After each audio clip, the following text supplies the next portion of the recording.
What's up, everybody? Mike and Max. We are back to talk WWE Payback tonight. And I don't know if you heard, they might have mentioned it once or twice, may or may not be Bayley's hometown. That's what I've heard.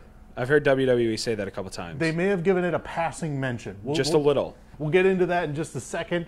We're going to run through the card here, give our predictions, a little bit of analysis, maybe moving forward into the future. We're going to go ahead and start things off with the pre-show match. Enzo and Cass against Anderson and Gallows. Who you got? I'm going the club here. There's no reason for Enzo and Cass to win. They're the lovable losers, as we've said before, and you know, they lose. Everyone still likes them, and I feel like this is going to be a good way to build the club back up, get into a Hardy Boys Club feud for the title at some point. Yeah, I'm going to agree with that. Makes sense to build the club up as contenders, and keep in mind, the next Raw pay-per-view is Extreme Rules, and if the Hardys are the tag champs, you got to imagine it's going to be either a ladder match or some variation of a ladder match. I would definitely want to see the Hardys and Anderson and Gallows and some kind of a ladder match. It'd be a good match for sure. Yeah, I'd be okay with them building to that. The one thing on the pre-show that's not an actual match, they're going to do a Miz TV with Finn Balor. Anything come out of that? I'm not sure. I think it could just be a filler, and if something does come out of that, it could be another filler. I mean, you have two guys who are strong in the work that they do, and Balor has to get involved in the title picture somehow. And I mentioned when we did our WrestleMania picks that I would like the Miz to get involved in the title picture somehow too. So if something does come out of it, I think it'll just be small, maybe a month-long feud, build to the next pay-per-view, something like that. Speaking of WrestleMania picks, this guy, 9 out of 13 on his WrestleMania picks, a very respectable showing. Nicely done. I had 8 out of 13, so nicely done there. I think it might have been the Bray Wyatt-Randy Orton match, I think was the one that put you over the top. Yep. Yeah, nicely done there. Let's get into the main card, a match that I think we're both very much looking forward to, Bayley versus Alexa Bliss for the Raw Women's title. I'm going to say Bayley retains here. I know you talked about it being in Bayley's hometown, but I think that's why she retains. Everyone loves her. Everyone, you know, the place is going to go crazy in San Jose, California. But there could be a fluky finish, maybe something to extend the feud, because I don't see her having the title long after this, but I do think she retains in San Jose. Well, this guy is a hugger. I am. He is a card-carrying hug life hugger. I, on the other hand, I'm going to go with Alexa winning. Now, historically, WWE's booking has not been kind to babyfaces, especially babyface champions in their hometown. And I think Bayley is enough of a sympathetic character where they are going to take that and just crank it all the way up to 11. I think I've got a little bit of a scenario to play out here. I think Alexa does win the title. I think in doing so, Sasha will somehow be involved. Maybe she's at ringside with Bayley and she accidentally costs Bayley the title. So maybe they've kind of been planting the seeds for quite some time now for some friction. So maybe they have some kind of exchange, not a full-on confrontation, but an exchange. I think they do the rematch. They get the rematch out of the way the next night on Raw. I believe they're in Sacramento. Okay. So you're still, sort of Bay Area-ish, still sort of a home show for Bayley. You do the rematch the next night on Raw. I think Sasha costs Bayley the match again, and I think that's when it finally happens. Sasha finally snaps, turns on Bayley, so you get Sasha versus Bayley at Extreme Rules in, hopefully some kind of interesting stipulation, and then Alexa would face a new #1 contender, give somebody else a new opportunity. So you still get the Sasha Bayley angle, but then you get something fresh with Alexa and somebody to be determined. And I have been rooting for the Sasha heel turn. I rooted for it at WrestleMania. It didn't happen, so I hope it's coming. It's almost surprising when it doesn't happen now. They've been kind of teasing it for so long. Let's move on to Seth Rollins and Samoa Joe. Who you got? I have got the Kingslayer, Seth Rollins, who has been on a roll since Mania. He took down Triple H, and I think this kind of continues where he's going. So you've taken down the King. You take down one of the King's pawns now in Samoa Joe and kind of keep going from there. I'm going to agree. I'm going to take Seth Rollins. I think, and I'm not sure which one. It may depend on how they book it. I think one of these guys' next feud will be with Finn Balor. Okay. Finn Balor's got some notable history with both. Obviously, they still have yet to pay off the whole Seth injuring him at SummerSlam, and obviously his feud with Samoa Joe in NXT was great. Those guys can work some magic on the main roster, but I think one of those two guys is going to move on to face Balor. I think either way, coming out of this, we're going to have a good feud with Balor. We've seen the Samoa Joe and Balor feud, and Seth Rollins and Finn Balor can obviously do some great work. So. Yes, absolutely. Cruiserweight title match, Neville against Austin Aries. I think this is where Austin Aries gets the title. It keeps the Cruiserweight division fresh and hot and keeps things changing. You know, he didn't get the title despite putting on a great match at Mania. So I think this is where they're going to get it. But I think the feud continues after this. They're not going to get the rematch in right away. They'll build to another feud because these are obviously the two strongest cruiserweights that they have in the division right now. Yeah, you want to talk about guys who've been working their magic on the main roster. I think the Neville Austin Aries feud has been one of the best things to happen to the cruiserweight division. It's made it probably the most interesting it's been since they joined the main roster. And then, you know, once you get the rematch out of the way, you know, they're trying to build up TJ Perkins as a heel challenger and some of these other guys that they're finally starting to do a little bit of character development with. But, yeah, I would agree with you. Austin Aries comes away with it.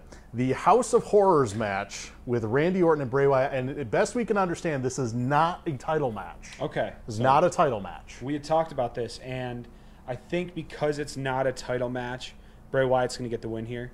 If it was a title match, I would say Randy Orton, just for the fact that the title stays on SmackDown. They do everything else with that. But I think the way they did Bray Wyatt last week with him showing up as a special guest and kind of destroying everybody, this will just get Bray Wyatt another win, despite it not being for the title, and then he goes off on Raw and does his own thing. Yeah, I originally, if this was going to be a title match, I was going to say Randy Orton would retain, but I think Bray Wyatt will win with help from one or more members of the Wyatt family. Obviously, Harper and Rowan are both back in the mix now. I'm just curious to see what this match is. Yeah. You know, they've really been kind of building up this whole mysterious, what is the House of Horrors? I mean, it's a PG show, so it can't be that extreme, but I mean, you know, we saw too the Ambrose Asylum that had a potted plant, and that was kind of hokey. So I hope it's something cool and not something dumb. Mm-hmm. Yeah, I wonder if part of it's going to be taped as well. I mean, do you remember the New Day compound or the Wyatt compound? I believe that is actually at the Raw we were at in last February. That I think there's a video package. So I wonder if they do a little bit of it taped before it goes to the match and with a finish. So it's going to be interesting. I don't know if WWE knows what they're doing with this match. Maybe that's why they keep teasing it in a broad spectrum way. Maybe it's like the old, the classic Hollywood backlot brawl from, I believe it was WrestleMania 12, where it was, it started on tape and then they parodied the O.J. Simpson chase and then eventually finished live in the arena. Maybe they do something like that, do it in stages and check back throughout the show. I think they did that, may have even been at Payback a couple of years ago. They had a street fight that left the arena.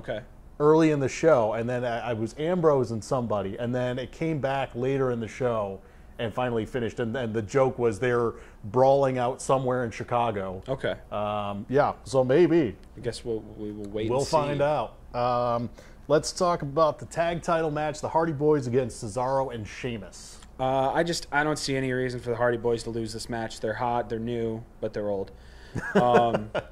But, you know, there's no – and Cesaro and Sheamus are great. I just don't see any reason for the Hardy Boys to lose this match. And then, like I said earlier, I think eventually they'll build to the Club versus Hardy Boys. Yeah, same thing here with what we discussed earlier. Makes sense for the Hardys to retain.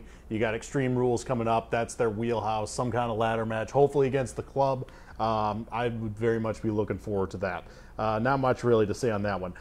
This one, on the other hand, Kevin Owens and Chris Jericho, the rematch for the U.S. title from WrestleMania. This should be a fun one. Should be a fun one. It's been a great feud so far. I think Kevin Owens wins and keeps the U.S. title. He's on SmackDown.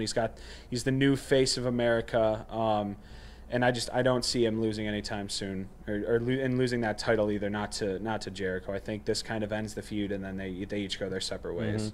I think for the reasons of keeping Kevin Owens on SmackDown, and he is the new face of America, and I like what I've seen so far with that. Definitely Owens retains. And the other thing, you know, if you've kept an eye on it, I think we're about to see another hiatus of Jericho. He's going on tour, man. I believe it's May. Fozzie's got some shows scheduled, so, you know, kind of doing his whole come back and go on tour for a while. Maybe he comes back for SummerSlam. We'll see. But, yeah, I got to go with KO there. And then what we assume will be the main event, Roman Reigns and Braun Strowman. And as far as I know, there's no stipulations for this match. It's not an ambulance match or anything like that. I am going to go with Roman Reigns strictly because they have been building up Braun Strowman as the beast, who I would say can't be beaten, but because of the joke that happened on Monday Night Raw last week, he was beaten by Kalisto. The dumpster fire match. But I will say Roman Reigns just because they love Braun Strowman and they build him up as the beast and he's a ring breaker, and I think that's exactly why Roman Reigns wins, because they love Roman Reigns so much that this is going to be the guy that takes down Braun Strowman. Super Cena 2.0. Yes. I'm actually going to go, even though it's the main event. I know sometimes they try not to do this, but they've been a little more lax with it in recent years. I think it's going to be a non-finish. I think especially the fact that it's a standard match tells me it opens the door for some kind of screwy finish with either, whether it's interference or a disqualification or something like that.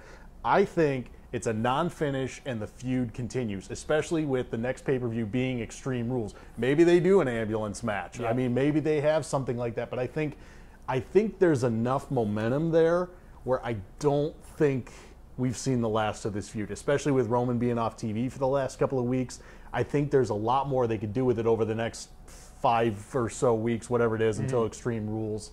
And I think maybe that's when they blow off the feud. Plus, if it is some kind of extreme stipulation match, you know, whether it's an ambulance match or I Quit or whatever else, then it's not a standard pinfall or submission. So whoever loses still doesn't lose much by losing. They can keep them looking strong. Yeah, and these are two big, strong guys who can wrestle well and fight well, and they beat the crap out of each other. So it only makes sense going ahead to Extreme Rules. So I do like that pick there. That's a good one. So I think we're on agreement on probably a little more than half of the card. We got a couple of disagreements here. The women's title match, the main event with Reigns and Strowman. And any final thoughts? Just looking forward to the show. It's the first post-Mania pay-per-view, so it should be good. And then, you know, I'm looking forward to both shows going forward after this. It's been hard for each shows to kind of develop their own thing with the superstar shakeup and the titles changing, and you kind of almost have a dual show pay-per-view tonight with everything else. So I think going forward, it's going to be nice to see these guys develop their own thing. You know, each show going back to doing their separate thing and not the cross promote. You know, they're not really promoting it as a cross show feud, but you know, when SmackDown can finally do its SmackDown thing and Raw can finally do its Raw thing, the Superstar Shakeup is finally complete. You know, it should be good. And I like the shifting of the pay-per-views. You've got Payback and Backlash back-to-back, which makes sense, you know, title-wise to have those after WrestleMania. Not Great Balls of Fire, but that's another rant for another day. So for now, that's going to do it for our Payback predictions. He's Max, I'm Mike, and we will see you next time.